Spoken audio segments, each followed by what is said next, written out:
আকাশবাণী কলকাতা জেলার চিঠি মুর্শিদাবাদ থেকে লিখেছেন আমাদের সংবাদদাতা মামুন ফারুক। আনুষ্ঠানিক ফল ঘোষণার মধ্যে দিয়ে শেষ হয়েছে ভারতীয় গণতন্ত্রের সর্ববৃহৎ উৎসব সাধারণ নির্বাচন।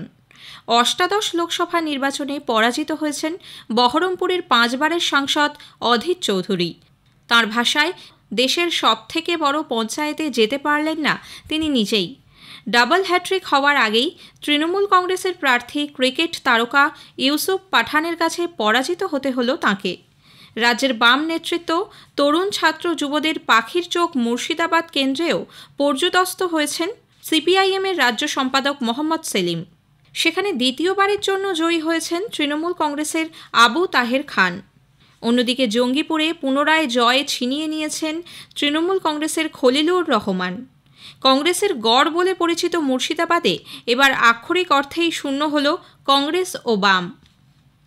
কখনো জেলবন্দি হিসেবে, কখনো যোগ শিখতে লালগোলায়, কখনো আবার বহরমপুরে স্বাধীনতা সংগ্রামীর বাড়িতে বিয়ের নিমন্ত্রণে বিধর্মী হওয়ায় অপদস্থ হয়েছেন বিদ্রোহী কবি কাজী নজরুল ইসলাম। সেই মুর্শিদাবাদের সঙ্গে তাঁর ছিল নিবিড় সম্পর্ক। সেখানেই গত 25শে মে কবির 125তম জন্মদিন পালিত হয়েছে। সরকারি বেসরকারি উদ্যোগে জেলার বিভিন্ন জায়গায় নানা সাংস্কৃতিক অনুষ্ঠান ও আলোচনার আয়োজন করা হয়েছিল। জেলা তথ্য ও সংস্কৃতি দপ্তরের উদ্যোগে বহরমপুর রবীন্দ্র সদনে যথাযথ মর্যাদায় নজরুল জয়ন্তী পালিত হয়। রবীন্দ্র সদন থেকে ব্যারাক স্কোয়ারের পাশে নজরুল মূর্তি পর্যন্ত পদযাত্রার মাধ্যমে বহরমপুর নজরুল কমিটির 4 দিনব্যাপী নজরুল জয়ন্তী উদযাপনের সূচনা হয় ওই দিন। অধুনা মানসিক হাসপাতাল তৎকালীন বহরমপুর কেন্দ্রীয় কারাগারের যে সেলে নজরুল টানা 6 মাস রাজবন্দী ছিলেন, কবির স্বকণ্ঠে গান ও একাধিক কবিতার স্মৃতি বিজড়িত সেই সেলে নজরুল জয়ন্তী উদযাপিত হয়। মানসিক হাসপাতালের নার্স, চিকিৎসক ও মানসিক স্বাস্থ্য নিয়ে কাজ করা একটি সংগঠনের তরফে সেখানে বিশেষ অনুষ্ঠানের আয়োজন করা হয়। বহরমপুরের কাজী নজরুল ইসলাম সরণির পাশ থেকে নজরুল মূর্তি সরিয়ে ব্যারাক স্কোয়ারের পাশে বসানোর ঘটনার প্রতিবাদ জানান শহরের সাংস্কৃতিক কর্মী, ক্ষুদ্র পত্রপত্রিকার সম্পাদক, নাট্যকর্মী, শিক্ষক এবং বুদ্ধিজীবীদের একাংশ।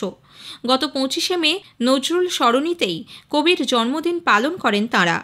মূর্তিটিকে পুরনো জায়গায় ফেরানোর দাবি জানানো হয়।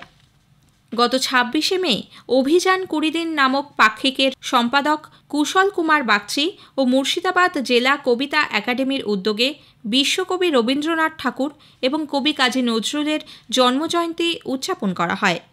একাডেমির নিজস্ব গ্রন্থাগার এবং লিটল ম্যাগাজিন সংরক্ষণ ও গবেষণা কেন্দ্রে 296তম মাসিক সাহিত্য পাঠের আসরে আয়োজন করা হয় এই অনুষ্ঠানের।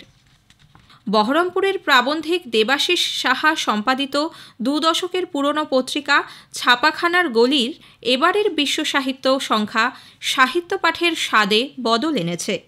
গত 27শে এপ্রিল বহরমপুর টেক্সটাইল কলেজের সভাগৃহে আনুষ্ঠানিক মোড়ক উন্মোচন হবার পর থেকেই কলকাতা সহ বিভিন্ন জেলার সাহিত্যানুরাগীদের কাছে তা বিশেষ সমাদৃত হয়ে আসছে।